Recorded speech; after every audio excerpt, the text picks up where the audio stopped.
Mi nombre es Jennifer Alvarado y esta sería la presentación de mi tarea número 5. Estaríamos verificando el tema de ética y compañías internacionales. Como concepto principal, tenemos que la ética en los negocios internacionales es la aplicación de la ética empresarial a la cultura y costumbres locales de una nación cuando se está operando en ese país. Encontré que tenemos, o lo podemos dividir en tres grandes rasgos, que por ejemplo podríamos empezar con el relativismo ético, que prácticamente estos son los estándares éticos. Estos pueden ser diferentes entre culturas y sociedades. Por ejemplo, lo que puede considerarse como una buena práctica comercial en un país, en otro puede ser considerado como poco ético. Luego tenemos los principios éticos universales.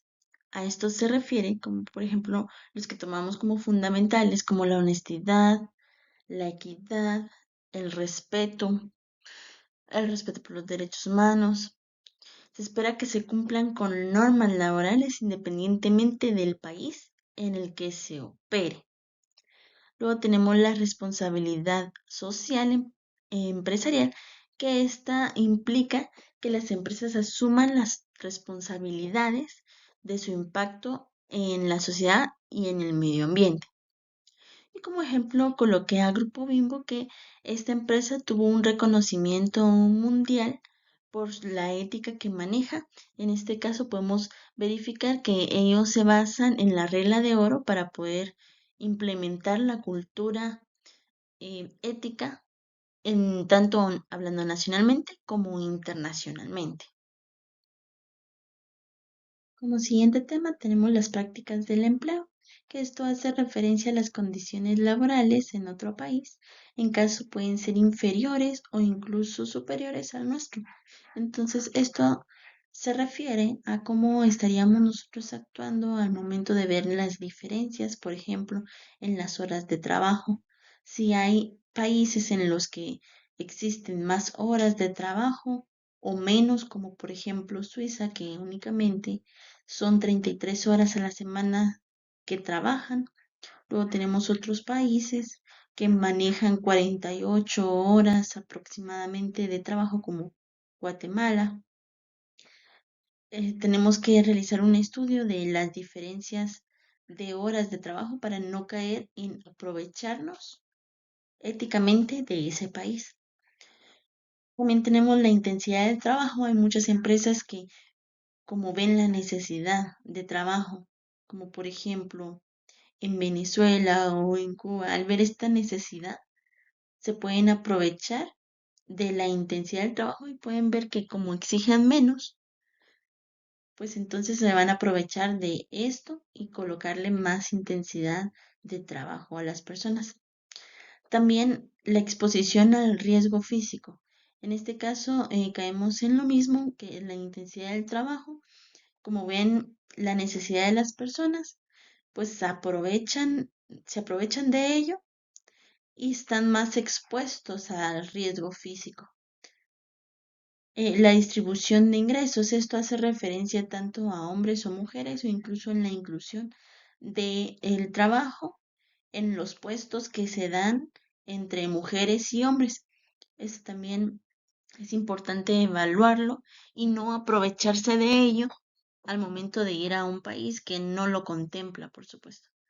El hostigamiento o acoso también forma parte del estudio que se debe realizar porque en muchos países es muy común que se dé este tipo de hostigamiento y se debe tomar en cuenta que no se debe aprovechar.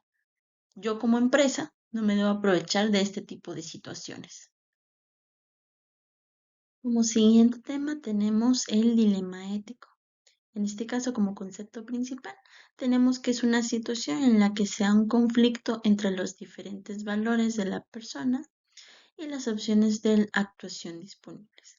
Vamos a tomar como ejemplo la noticia que se dio en el 2025 sobre estas marcas de lujo que son, por ejemplo, Hermes, Gucci o Prada. Estas marcas pues nos indicaban que eran producidas o eran hechas desde Francia o incluso en Italia.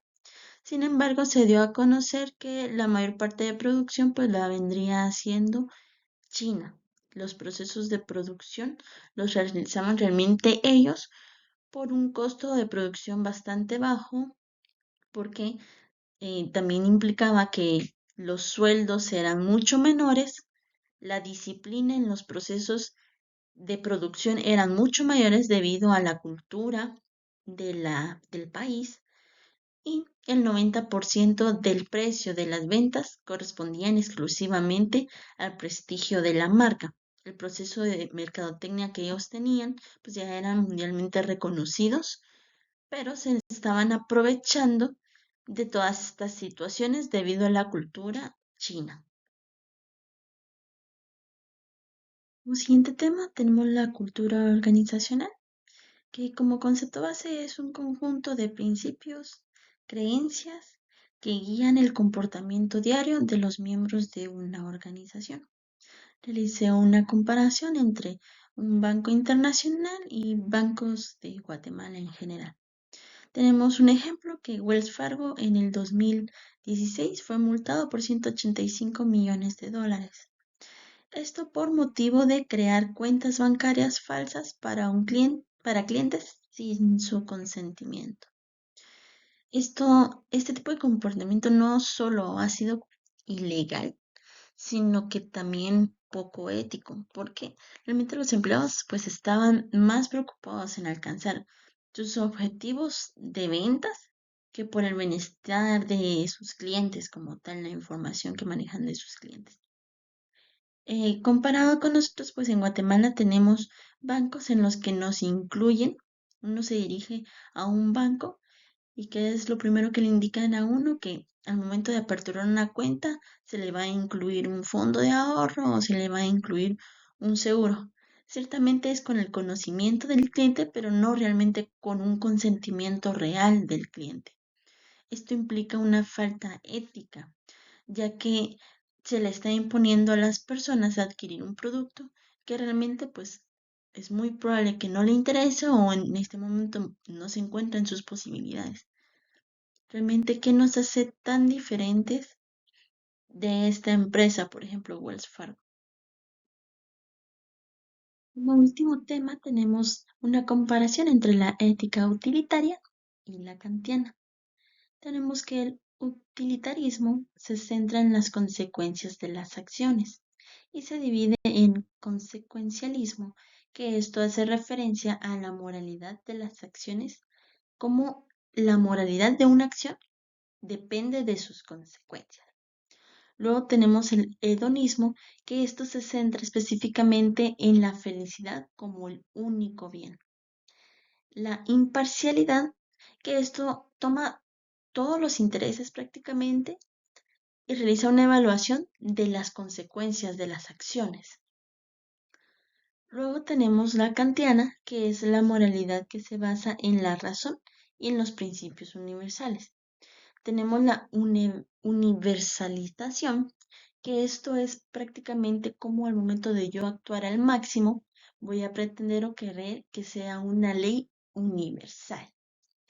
Luego tenemos la humanidad, que esto se refiere a cómo actualmente yo actúo de tal manera que trato a la humanidad como un fin y no como un medio. Y tenemos la autonomía, que vendría siendo la capacidad de una persona o de un individuo en hacer su propia ley moral.